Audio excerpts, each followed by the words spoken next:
The banana chocolate chip muffin, the kitchen staple, the solve to overripe bananas in your fruit bowls that are attracting way too many fruit flies. Plus, who doesn't love an excuse to eat cake for breakfast? I certainly don't.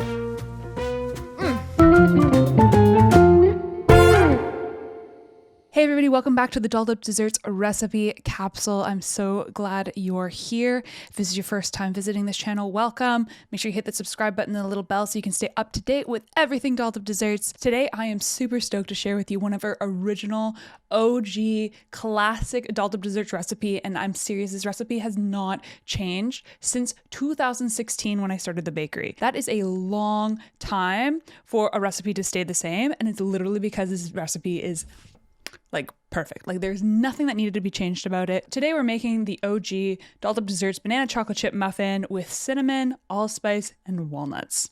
Strap in. This is gonna be a great episode. I actually had a timer on these and then I was filming more content, so the timer went off and I ignored it and I forgot they were in the oven. But they actually didn't burn, and that's one of the beautiful things about these muffins is that actually in the bakery there's many times where that sort of thing happened and we forgot they were in there. Eventually they will burn, but for the most part they're so moist on the bananas that they won't actually burn. So if you're a baker who is kind of like living by the seat of your pants, aka me, these muffins are great for you. Anyways, I pulled it out of the wrapper. It's got great texture. It came right off the bottom like any muffin should. Pulled it apart, looks good. Let's give it a little taste-a-roo.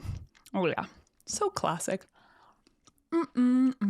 This is truly cake for breakfast.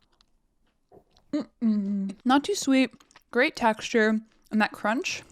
Honestly, guys, like, hate nuts all you want. My mom knows what she's doing. Putting nuts into everything is a good call.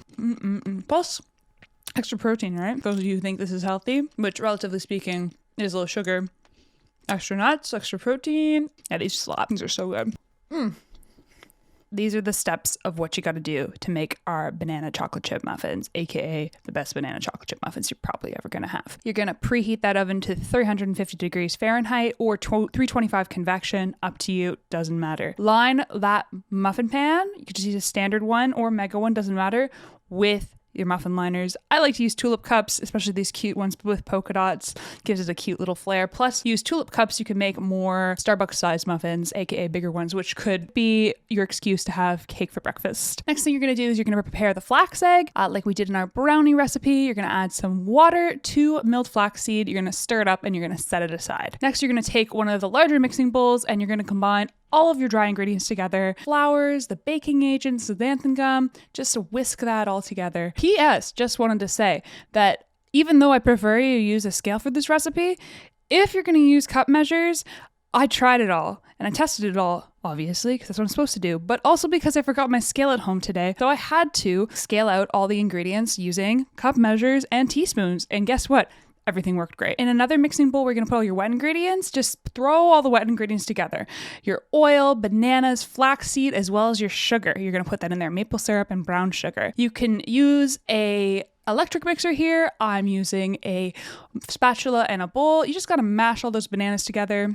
So the actual key to making perfect banana bread is literally using those old forgotten black bananas in the back of your freezer. I'm dead serious. These bananas are probably 6 to 8 months old. No joke. You let them go black, then you freeze them, and you let them get even more black, and then you defrost them. And you can see while I'm peeling them, sorry, it's really gross, but while I'm peeling them, I'm also taking the juice out. Now that juice is key because a lot of the sugar that was in the banana has now come out of the banana that's been dissolved in the water that's also, condensed and come out of the banana since it's been frozen. Those are going to provide you all that delicious banana-y flavor and the extra sugar from the bananas. So you can start dumping in the dry ingredients. I also recommend you put in all your mix-ins at the same time you put in your flour because we do not want to overwork the xanthan gum.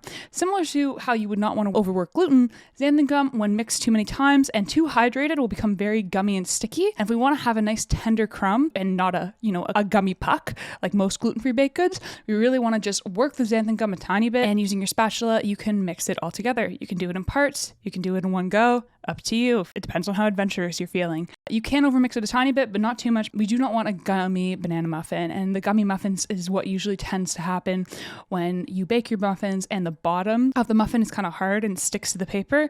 Too much xanthan gum. That's why I love controlling the xanthan gum in my recipes, because that way I don't have to worry about that issue. Using a cookie scoop or a piping bag or your regular old spoon, it's up to you. You can scoop all the batter individually into each muffin cup, try to keep it even, and then I also like to reserve some of the chocolate chips on the side and top them off, because who doesn't love looking at a banana chocolate chip muffin that's got tons of chocolate on top? I certainly don't, and as you can tell, I put a ton of chocolate in my banana chocolate chip muffins. One really important thing, as I always say, is to taste your batters. Always taste them. A, you may have missed an ingredient, and B, you want to also get used to tasting what gluten-free flour blends taste like. It helps you understand how gluten-free flours hydrate, how they taste before, how they taste baked, and then allows you to also learn how to do your own recipe innovation, understanding, oh, this is what a sorghum-heavy recipe tastes like versus a chickpea-heavy versus a potato starch-heavy versus an oat-heavy recipe. Once you've got those all scooped, you can pop them in the oven and bake in the center of the rack for 23 to 25 minutes, 27 minutes for super tall tulip muffins, could even go up to 30 minutes, and if you're doing a loaf, you definitely want it in there for an hour. You're waiting until they're fully risen, they're kind of hard to the touch, they don't seem like they're moist inside or jiggly, then you're good to go. And then you can eat them. Go for it. They're really, really good when they're warm. They're really, really good when they're cold. It doesn't really matter. Oh, they smell so good.